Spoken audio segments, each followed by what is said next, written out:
Shalom Jemaat Tuhan, pada Jumat Agung ini kita mau belajar satu topik yang penting, Kristus penghancur iblis, penguasa maut. Kita akan buka dan membaca dalam Ibrani 2 ayat 14, tapi sebelumnya kita berdoa lebih dahulu. Mohon Roh Kudus urapi hamba-Mu, mensensor tutur kata sikap hamba-Mu, dan setiap kami yang mendengar dan menontonnya, kami semua dibimbing oleh firman yang hidup, yang kekal, yang menguatkan kami, yang menegur kami dan membimbing kami. Berfirmanlah kepada kami, kami siap mendengarkannya. Dalam nama Tuhan Yesus. Amin. Jemaat Tuhan, mari kita membaca dalam Ibrani 2 ayat yang ke-14. Dikatakan demikian, karena anak-anak itu adalah anak-anak dari darah dan daging, maka ia juga menjadi sama dengan mereka dan mendapat bagian dalam keadaan mereka, supaya oleh kematian Yesus, ia memusnahkan, sebenarnya mempunyai arti yang lebih tepat adalah menghancurkan dia, yaitu iblis yang berkuasa atas maut. Oh puji Tuhan. Saya ulangi lagi dari kata supaya oleh kematiannya, kematian Yesus, ia memusnahkan atau menghancurkan dia, yaitu iblis yang berkuasa atas maut. So sekalian, kita akan merenungkan topik yang penting ini. Tuhan Yesus adalah firman Allah yang menjadi daging. The word became flesh. Firman yang menjadi daging. Kita baca dalam Yohanes 1 ayat 14. Lalu sekalian, hal ini, pengajaran ini bertentangan dengan gnostisisme yang ada pada abad pertama Masehi itu.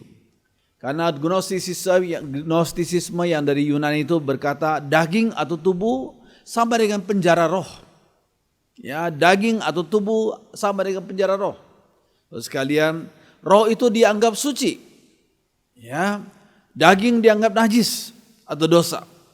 Nah, tubuh sehingga demikian tubuh itu harus disiksa supaya keluarlah yang suci, yaitu roh itu. So sekali itulah pandangan mereka dan pengajaran mereka. So sekalian, kalau kita mempelajari dan melihat gambar ini, tubuh itu disiksa oleh orang ini. Ya, dengan cara bersemedi, dengan cara tidak makan sampai kurus kering dan tulang-tulangnya kelihatan itu. Sebab mereka berkata roh itu dianggap suci, daging dianggap najis, maka tubuh itu harus disiksa. Itu pemahaman mereka. So sekalian, kalau kita melihat dalam Alkitab, roh, apakah semua roh itu suci? Itu pertanyaannya. Apakah semua roh itu suci? Kalau kita baca firman Tuhan, maka kita mendapatkan satu fakta bahwa sebenarnya ada banyak roh jahat. Jadi berarti tidak semua roh suci, ada banyak roh jahat. Ya, so sekalian, apakah semua tubuh itu identik dengan dosa? Itu pertanyaannya. Apakah semua tubuh itu identik dengan dosa?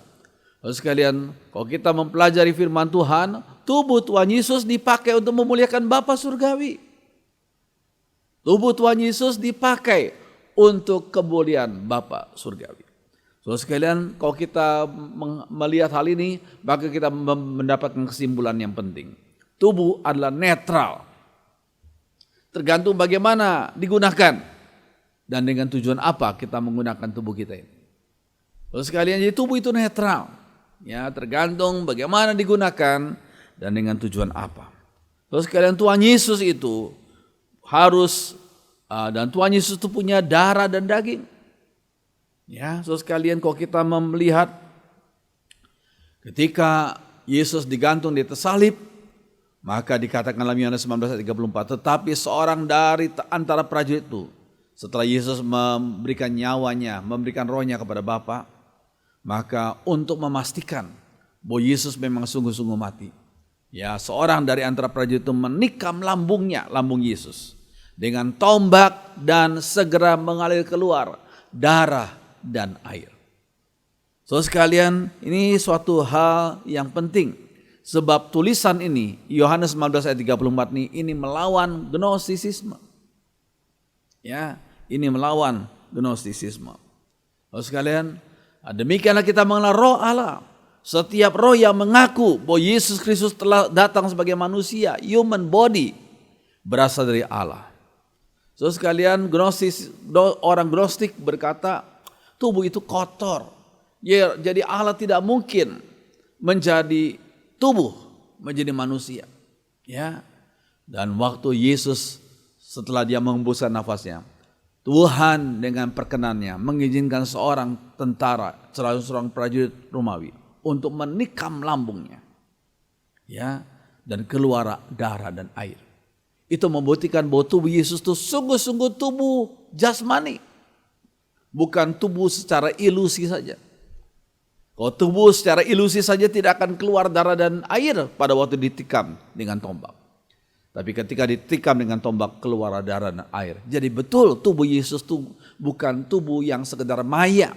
Tapi tubuh yang sesungguhnya. Sekalian, tapi suatu hal yang penting. Demikianlah kita mengenal roh Allah. Ya, setiap roh yang mengaku bahwa Yesus Kristus telah datang sebagai manusia, dalam bahasa Inggris disebut sebagai telah datang sebagai human body, tubuh manusia, berasal dari Allah. Tubuh Yesus bukanlah hanya sekedar ilusi saja, tapi sungguh-sungguh terdiri pada darah, daging. So sekalian, ini suatu hal yang penting. Nah, saudara sekalian, yang berikutnya, mengapa Yesus harus menjadi manusia?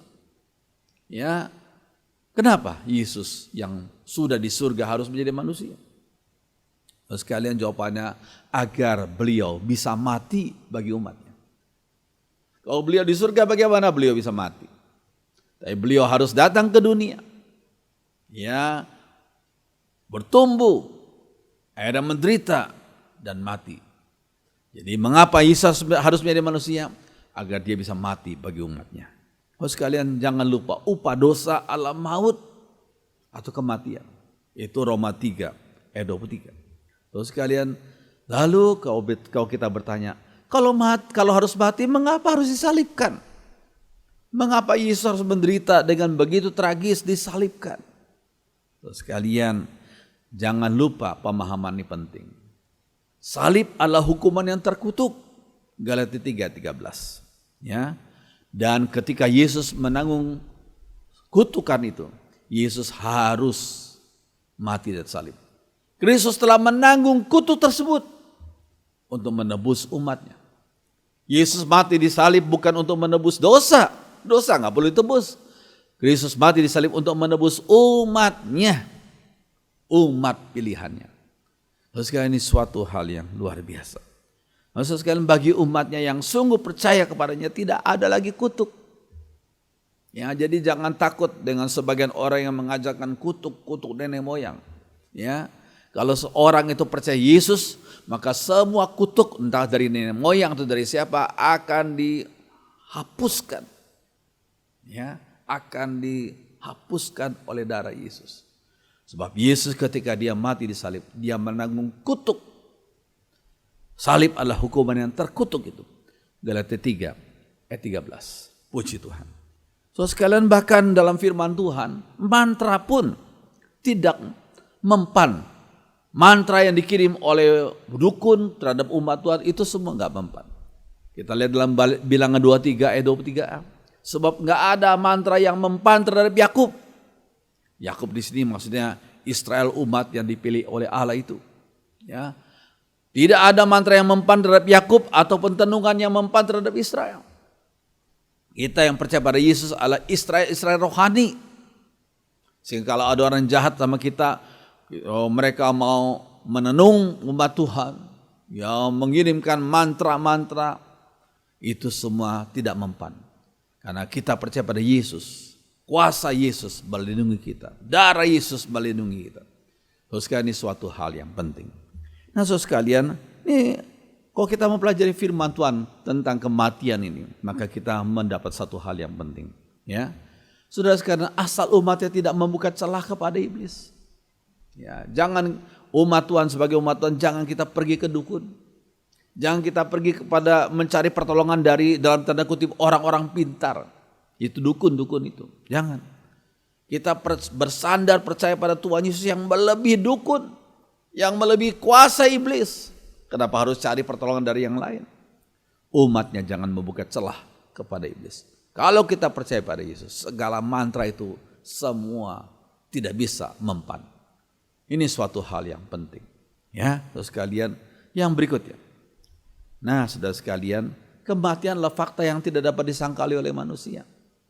Setiap orang satu kali akan mengalami kematian itu. Walaupun dia nggak percaya, walaupun dia menyangkali, dia berusaha menyangkali, tidak bisa disangkali kematian itu oleh manusia. Terus kalian dikatakan dalam firman Tuhan, sebab upah dosa ialah maut. Roma 6 ayat 23. Terus kalian, seorang pendiri daripada Christian Science, satu bidat yang ada di Amerika itu. Terus kalian, ini Mary Baker Eddy, pendiri bidat Christian Science. Mary Baker Eddy dari kecil terus dan sering kali sakit, ya, sehingga karena latar belakang itu dia berusaha menyangkali fakta sakit, bahkan menyangkali fakta kematian, ya, dan dia ajarkan bahwa kematian itu hanya sekedar ilusi saja. Itulah pengajaran Christian Mary Baker Eddy kepada penganut yaitu Christian Science itu. Terus kalian, nah, walaupun dia menganggap kematian hanya ilusi sebagai hal yang gak nyata dan kebohongan dari kehidupan materi, itu kata Mary Baker Eddy.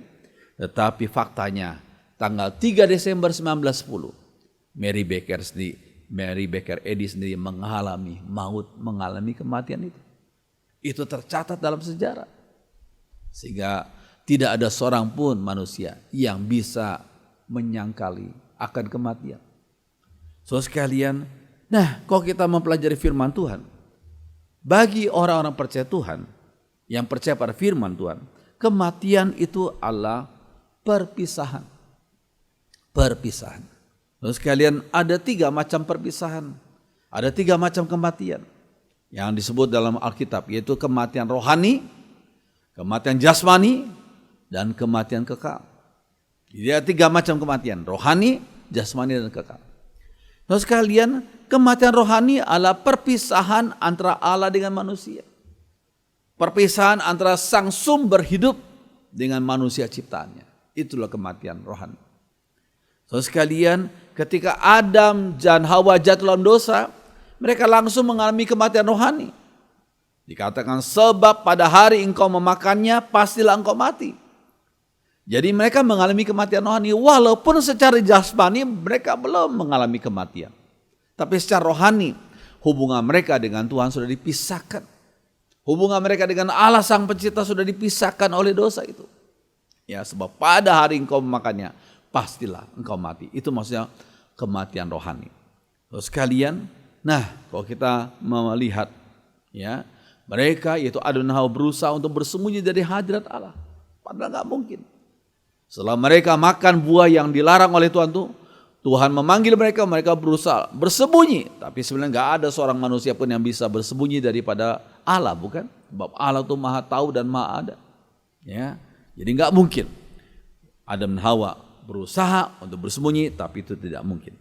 So sekarang kematian jasmani adalah akibat dari kematian rohani. Setelah seorang berpisah dari Allah secara rohani, maka akibatnya dia akan mengalami kematian jasmani. So sekalian, setelah pelanggarannya, Adam masih hidup sampai usia 930 tahun sebelum mengalami kematian jasmani. Maka matilah Adam. Kejadian 5 ayat yang kelima. Terus sekalian, setiap manusia juga mengalami yang sama. Pertama, seorang mengalami kematian rohani, berpisah hidupnya dengan Allah. Yang kedua, pada satu kali dia akan mengalami kematian jasmani, berpisahnya roh dengan jasmaninya. So sekalian, nah ini penggenapan daripada perkataan Tuhan sendiri. Sampai engkau kembali lagi menjadi tanah, karena dari situlah engkau diambil, sebab engkau debu dan engkau akan kembali menjadi debu. Itu Tuhan sendiri yang mengatakan. Engkau debu dan engkau akan kembali lagi menjadi debu. So sekalian, nah kalau kita memperhatikan selanjutnya, seorang rasul yang bernama Paulus menegaskan, sebab itu sama seperti dosa telah masuk ke dalam dunia oleh satu orang, yaitu Adam. Dan oleh dosa itu juga maut. Demikian juga maut telah menjalar kepada semua orang, karena semua orang telah berbuat dosa. Adam yang pertama, Adam yang diciptakan Tuhan itu dia berbuat dosa. Istrinya juga berbuat dosa. Karena mereka manusia pertama berbuat dosa, maka akibatnya maut.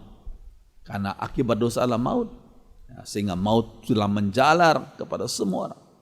Jadi saudara sekalian, ini suatu fakta yang terjadi. Terus kalian lihat gambar ini. God's first man, yaitu Adam. Dalam Kejadian pasal 1. Ya.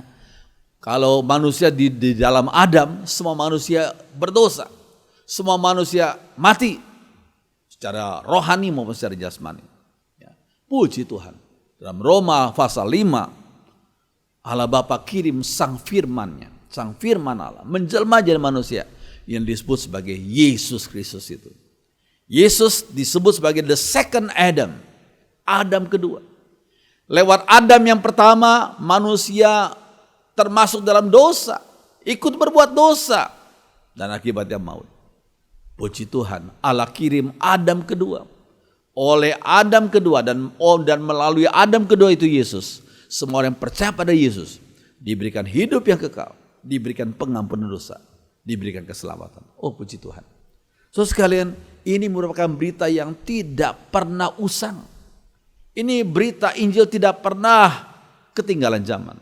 Setiap manusia dalam segala zaman, dari sebelum Masehi sampai nanti Yesus datang kedua kali, semua manusia membutuhkan Adam kedua ini, yaitu Yesus Kristus, sang pembebas dan penebus manusia. Oh puji Tuhan. So sekalian, kalau kita memperhatikan selanjutnya, bagi orang beriman setelah mengalami kematian jasmani, maka jiwa atau rohnya diterima oleh Tuhan di surga. Ini hal yang indah sekali. Ya, setiap kita punya bagian jasmani dan setiap kita juga punya bagian roh atau bagian jiwa. So sekalian, bagi orang beriman setelah mengalami kematian jasmani, maka jiwa atau rohnya diterima oleh Tuhan di surga.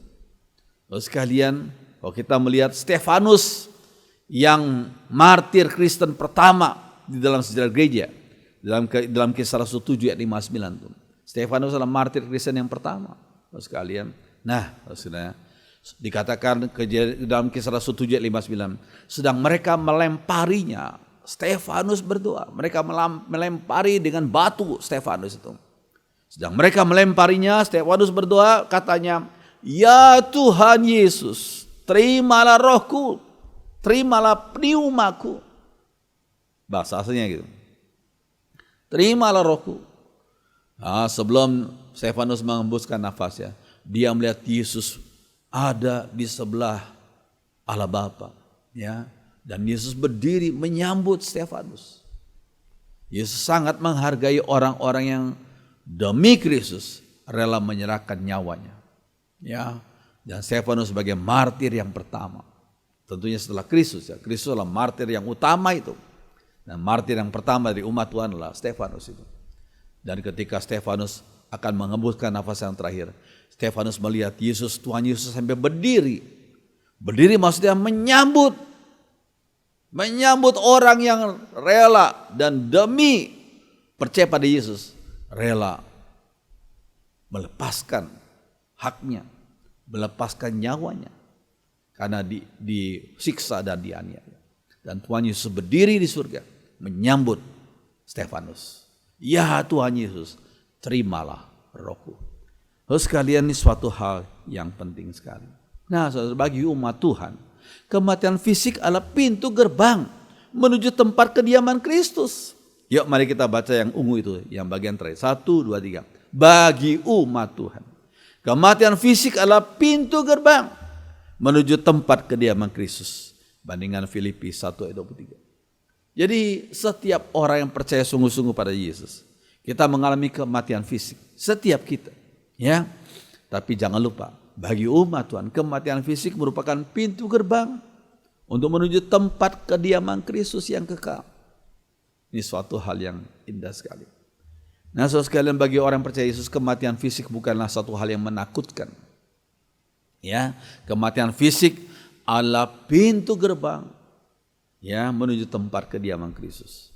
Tidak juga berarti sudah kita bunuh diri saja supaya cepat-cepat kita sampai kepada kediaman Kristus. Tidak. Kita hidup memuliakan Tuhan, dan kalau satu kali Tuhan mengizinkan kita mengalami masalah, mengalami aniaya, jangan lupa, bagi umat Tuhan, kematian fisik adalah pintu gerbang menuju tempat kediaman Kristus. Jemaat Tuhan, kematian jasmani bagi orang beriman disebut sebagai fall asleep Ya, tidur beristirahat.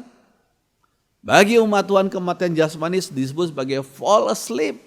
Saudara lihat dalam Markus 5 ayat 39, Kisah 7 ayat 60 dan 1 Tesalonika 4 13. Ya, tidur beristirahat. Itu kematian jasmani bagi umat yang percaya pada Yesus. Lalu sekalian, nah, suara dari surga meneguhkannya. Ya, dikatakan berbahagialah orang-orang yang mati dalam Tuhan. Sejak sekarang ini sungguh, kata Roh, supaya mereka boleh beristirahat dari jerih lelah mereka, karena segala perbuatan mereka menyertai mereka. Indah sekali. Saya kasih huruf merah di situ, supaya mereka boleh beristirahat dari jerih lelah mereka. Jadi bagi umat Tuhan kematian bukan satu hal yang menakutkan, tapi kematian adalah semacam satu tempat yang indah sekali, di mana Tuhan sudah sediakan tempat di surga bagi roh-roh yang percaya pada Yesus sebagai Juru Selamat. Bagi roh-roh daripada orang yang percaya pada Yesus sebagai Selamat. Dikatakan sungguh, nggak main-main, kata Roh, itu kata Roh Kudus, supaya mereka boleh beristirahat dari jerih lelah mereka, karena segala perbuatan mereka menyertai mereka. Saudara sekalian, indah sekali ya. Nah, saudara sekalian, kalau kita melihat selanjutnya, mereka yang tidak beriman kepada Yesus pada saat mengalami kematian jasmani, mereka akan dibinasakan dalam neraka. Rohnya akan dikirim ke neraka karena mereka berdosa dan mereka tidak percaya pada Sang Juru Selamat. Ya, rohnya setelah mereka mati meninggalkan dunia, rohnya dikirim ke neraka. Sekalian, yang dikatakan satu hal yang ayat ini penting sekali. Yuk kita baca sama-sama.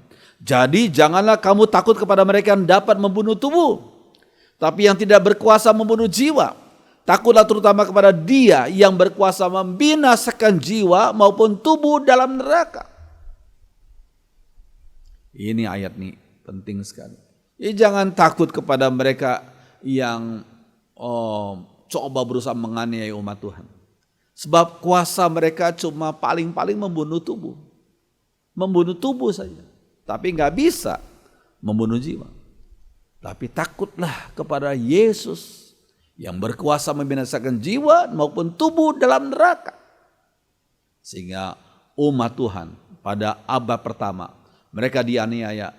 Petrus berkata, kami harus lebih takut kepada Tuhan daripada kepada manusia. Sekalian, nah ini suatu bagian yang terjadi, satu hal yang sungguh mengerikan. Dan sungguh satu hal yang menjadi satu hal yang sangat-sangat membuat kita jadi takut sekali. Ya, karena ini penglihatan dari seorang anak Tuhan di Korea yang melihat ada seorang yang disebut sebagai seorang yang dipuja-puja oleh sebagian orang. Ternyata dalam penglihatan ibu itu, orang itu sekarang di neraka. Kenapa dipuja-puja? Ya, karena sebagian orang itu menganggap bahwa orang ini hebat. Padahal orang ini nggak percaya Yesus sebagai selamat. Ya, dan pengikutnya banyak di dunia ini. Ya, dikatakan dalam bahasa Inggris, he is trying to escape from that lake of fire. Dia berusaha untuk lari dari danau api, yaitu neraka itu. Ternyata nggak bisa. Ya, terus kalian, jadi orang-orang yang berdoa, mendoakan keselamatannya percuma. Ya, karena kesempatan keselamatan hanya satu kali, yaitu pada waktu orang itu masih hidup di dunia. Setelah meninggalkan dunia ini nggak mungkin, nggak bisa, nggak akan ada kesempatan lagi untuk diselamatkan. Walaupun didoakan berjuta-juta kali, nggak akan bisa. Ya, terus sekalian, jadi kita jangan percaya pada manusia. Manusia kalau orang berdosa yang butuh diselamatkan, percaya pada Yesus, Sang Allah, Sang Tuhan, Sang Juru Selamat yang sudah mati di atas salib, bangkit dan tidak mati lagi, dan kembali ke surga dan akan datang kembali ke dunia. Yesus itu yang harus kita yakini dan kita imani. Oh puji Tuhan. Lalu sekalian, nah kalau kita perhatikan yang selanjutnya, bagi yang tidak beriman kepada Tuhan Yesus, kematian jasmani adalah kutukan. hukuman dan musuh yang terbesar dan paling menakutkan. Kematian jasmani adalah kutukan. Itu bagi orang yang gak percaya pada Yesus. Hukuman dan musuh yang terbesar dan paling menakutkan. Memang manusia dengan hikmat akal budi bisa mengalahkan banyak musuh, banyak kesulitan. Ya, dengan pesawat terbang kita bisa mengalahkan waktu dalam pemahaman. Biasanya dari sini ke Amerika, begitu lama, berbulan-bulan. Tapi dengan pesawat terbang kita bisa tempuh hanya dalam waktu beberapa belas jam saja. Ya, manusia bisa mengalahkan hal itu. Tetapi manusia tidak bisa kalahkan maut. Maut adalah musuh terbesar dan yang paling menakutkan. Tapi puji Tuhan, yang percaya pada Yesus, orang itu diberikan keselamatan dan kelepasan dari musuh terbesar, itu maut itu. Terus sekalian, ini suatu hal yang indah sekali. Nah saudara, kematian jasmani memutuskan hubungan orang itu dari Allah dan menutup kesempatan baginya untuk memperoleh hidup kekal. Itu kematian jasmani. Sehingga kau didoakan berkali-kali percuma. Kalau orang itu sudah mati, didoakan untuk keselamatan percuma. Kesempatan keselamatan sekarang ini. Pada waktu orang itu masih hidup di dunia ini. Ketika nyawanya, rohnya masih bersatu dengan tubuhnya. Itu kesempatan.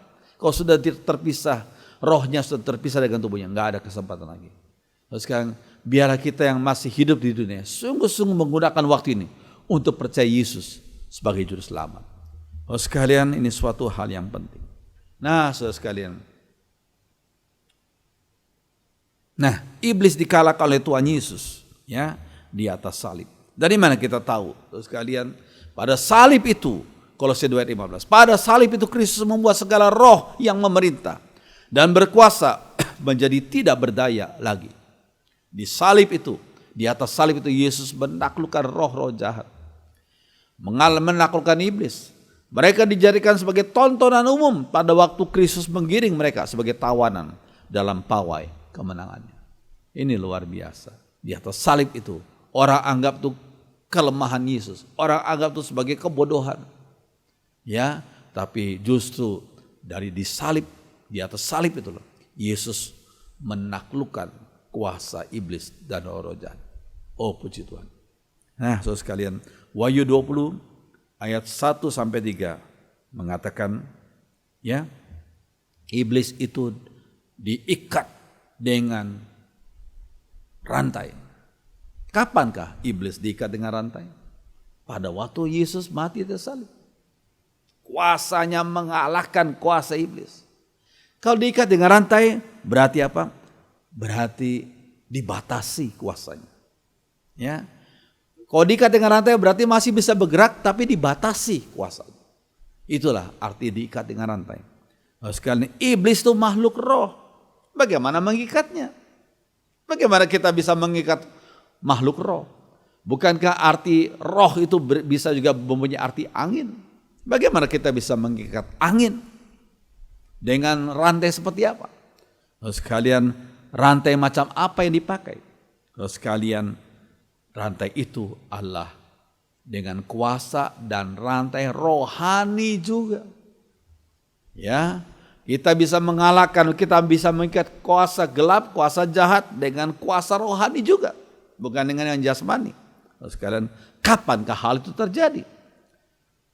Itu terjadi pada saat Yesus mati di salib. Saya pernah diberi kesempatan oleh Tuhan beberapa kali mengusir roh jahat dari orang tertentu. Nggak ada dengan kuasa lain, hanya dalam nama Tuhan Yesus. Hai roh jahat, siapa namamu? Sebutkan. Ada 4 roh jahat masuk dalam tubuh orang itu. Saya usir dalam nama Yesus. Roh jahat yang bernama ini. Saya usir dalam nama Tuhan Yesus yang sudah mati di salib dan bangkit. Pergi roh jahat. Terus sekalian, memang kuasa Yesus itu luar biasa hebatnya. Terus sekalian, dengan rantai kuasa roh jahat, kuasa iblis dibatasi dengan kuasa Tuhan. Terus sekalian, diikat berarti masih bergerak tapi terbatas. Ya. Iblis itu bagaikan singa yang mengaum-ngaum tapi giginya sudah dicopot. Ya, kalau saudara ketemu singa macam begini, saudara akan takut karena dia akan menerkam dan menggigit dan mencabik kita. Tapi kalau singanya sudah ompong, ya nggak usah kita takut dia lagi. Iblis itu seperti singa yang sudah ompong, sudah ditaklukkan oleh Tuhan Yesus di atas salib, sudah dicopot gigi-giginya. Ya, walaupun masih mengaum-ngaum, tapi nggak perlu kita takut. Kita dengan kuasa Tuhan kita usir, kita taklukkan mereka. Ya, ini suatu hal yang penting. Nah, saudara sekalian, kalau kita bertanya, kenapa kalau iblis, kalau kita masih hidup sekarang ini, ya memang sekarang abad 21 kita masih hidup, kita bertanya ya, kenapa Yesus nggak langsung menghapuskan saja itu iblis, mengusir itu, ya, membuang saja langsung iblis, sehingga semua manusia akan hidup enak di dunia ini. Mengapa ya? Saudara-saudara, kalau kita baca firman, keberadaan iblis sekarang ini adalah untuk melatih iman dan kepribadian umat. Ya, saya kasih contoh. Ya, di sebagian negara tertentu itu para orang-orang yang mencari ikan itu, mereka mencari ikan-ikan yang bagus, hebat-hebat. Ya, ikan-ikan yang luar biasa, yang penuh dengan vitamin. Ya, mereka ambil, mereka tangkap itu. Terus kalian, tapi kalau mereka sudah ambil, sudah tangkap, mereka bawa di atas kapal mereka. Kalau hanya ikan gitu dibawa, dia terus bergoyang, bergoncang, berkocak-kocak itu. Maka kalau mereka sampai di tujuan, mungkin ada beberapa ikan yang sudah mati. Ya, kan digoyang-goyang dalam kapal itu. Nah, bagaimana caranya supaya ikan-ikan ditangkap itu nggak mati? Terus kalian, maka sebagian nelayan tuh memberikan, ini ikan hiu, tapi hiunya nggak besar-besar, hiu yang kecil saja, ditaruh bersama dengan ikan itu, ikan salmon itu, ya. Dan hiu itu sebagai binatang predator, ya, terus mengejar ikan-ikan salmon, dan ikan salmon yang dikejar itu terus berenang di dalam kolam yang ada di dalam kapal itu. Terus berenang, mereka jangan sampai digigit oleh ikan hiu itu. Terus mereka berenang. Karena mereka takut jangan sampai digigit oleh ikan hiu, dimakan oleh ikan hiu, sehingga akhirnya mereka lupa untuk mati. Sehingga pada waktu sang nelayan sudah sampai tempat tujuan, ternyata banyak ikan salmon dan ikan salmon yang sudah ditangkap itu bisa dilepaskan. Ya, sehingga mereka tidak mati di tengah jalan. Ya. Jadi sekalian, itu saya kasih gambaran keberadaan ikan salmon di tengah-tengah, keberadaan ikan hiu di tengah-tengah ikan salmon itu, ya, itu bagaikan keberadaan iblis yang masih ada dan Tuhan izinkan ada di dunia ini. Iblis dan roh jahat untuk melatih iman kita agar tetap teguh, tetap tangguh, dan selalu berwaspada dan selalu bersandar pada Tuhan. Ya, saudara sekalian, ini suatu hal yang penting. Cuma kita perlu ingat, iblis itu dikalahkan dengan nama Tuhan Yesus. Dengan kuasa Tuhan kita bisa kalahkan kuasa iblis. Ya, bukan dengan kuasa dukun. Dukun hanya mengganti roh jahat yang lebih rendah dengan roh jahat yang pangkatnya lebih tinggi. Dan orang itu akan dikuasai oleh roh jahat yang lebih tinggi, lebih sulit lagi. Ya, jangan pergi ke dukun. Cari kuasa Tuhan. Cari Tuhan Yesus yang bisa menaklukkan dan telah menaklukkan kuasa jahat. Terus kalian umat Tuhan tidak perlu takut akan kematian. Ya, saudara sekalian, nggak perlu takut. Sebab kematian merupakan pintu gerbang menuju kemuliaan yang kekal. Saudara sekalian, Tuhan Yesus yang sudah mati telah mengalahkan kuasa gelap, kuasa maut di atas salib. Saudara sekalian, dalam Filipi 1:21 dikatakan, karena bagiku hidup adalah Kristus dan mati adalah keuntungan. Yaitu perkataan Paulus. Karena bagiku hidup adalah Kristus dan mati adalah keuntungan. Saya ingat akan seorang Basuki, ya, Basuki Cahaya Purnama, Ahok itu. Pada waktu beliau jadi gubernur pernah diwawancari oleh Mata Najwa, ya. Terus sekalian di situ Ahok ditanya, Bapak nggak takut menegakkan kejujuran? Ya, nggak takut dibenci oleh banyak orang? Nggak takut mati ya Bapak? Itu kata pertanyaan Najwa. Dan Pak Ahok itu menjawab, aku tidak takut, aku percaya pada Tuhan Yesus. Ya, dikatakan karena bagiku hidup adalah Kristus dan mati adalah keuntungan. Itu kata Pak Ahok di depan pemirsa Metro TV waktu itu. Terus sekalian kita bersyukur atas kesaksian yang indah ini. Sehingga mengingatkan semua orang yang percaya pada Yesus gak usah takut kematian. Kalau kita percaya pada Yesus, kematian adalah keuntungan. Karena Kristus sudah mati dan bangkit dan tidak mati lagi. Terus sekalian kita bersyukur untuk hari Jumat Agung ini. Yang mengingatkan kita akan kasih Tuhan yang luar biasa. Yang memberikan kita keselamatan dan pengampunan dosa. Terus sekalian biarlah firman Tuhan jadi berkat bagi kita semua. Mari kita berdiri, nyanyikan satu lagu ya yang sering kita dengarkan dan sudah lama kita nyanyikan lagu ini sebelum kita menikmati perjamuan kudus. Belum pernah ada kasih di dunia.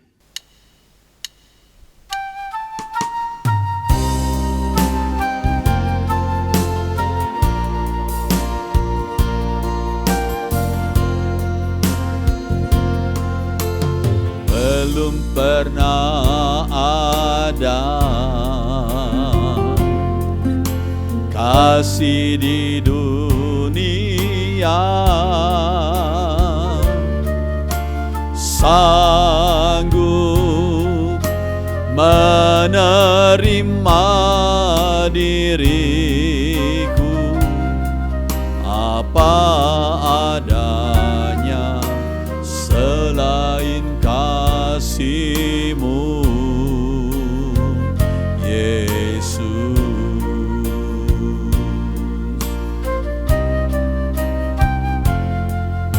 Sungguh tiada lagi kasih seperti ini, sanggup mengubahkan hidupku menjadi baru selain kasih-Mu, Yesus. Angkat tangan kananmu. Kau ku kagumi dalam hati, kasih-Mu tiada duanya. Sampai kini ku akui kasih-Mu tiada duanya.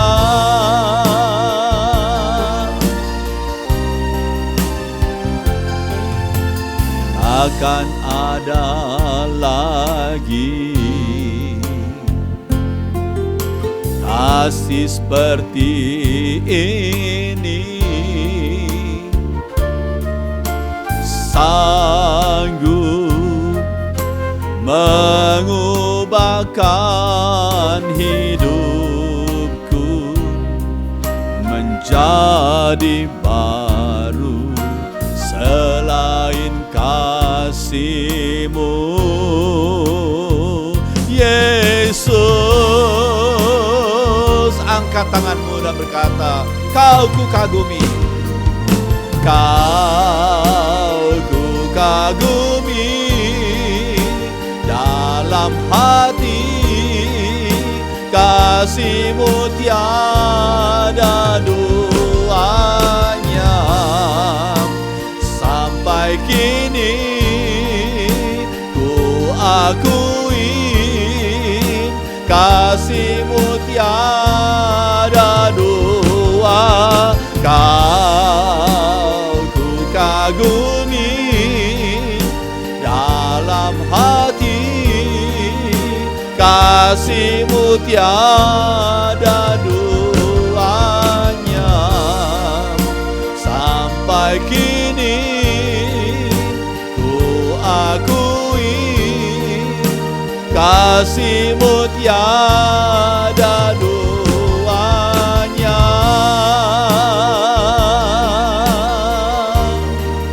Tiada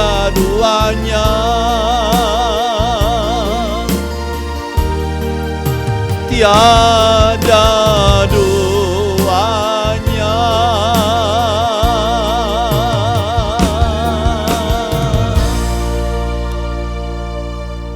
Kami bersyukur dan berterima kasih, sungguh luar biasa kasih-Mu yang rela mati di salib, mengorbankan darah dan tubuh-Mu bagi kami. Kami orang berdosa, kami tidak layak sama sekali. Tapi oleh anugerah-Mu yang luar biasa, kami bisa diselamatkan, kami bisa diberikan pengharapan yang kekal oleh karena pengorbanan Tuhan di atas salib. Tolong kami Tuhan, untuk kami selalu ingat akan kasih-Mu dan berusaha untuk membalas segala cinta kasih-Mu dalam hidup kami yang taat pada firman Tuhan. Terima kasih. Sebentar jemaat-Mu akan menerima perjamuan kudus. Tuhan, siapkan hamba-Mu, siapkan jemaat Tuhan yang akan menerima perjamuan kudus. Terima kasih Tuhan, dengarkan doa kami dalam nama Tuhan Yesus. Semua orang beriman mengatakan amin. Silakan duduk, kita bersiap diri untuk menerima perjamuan yang kudus ini.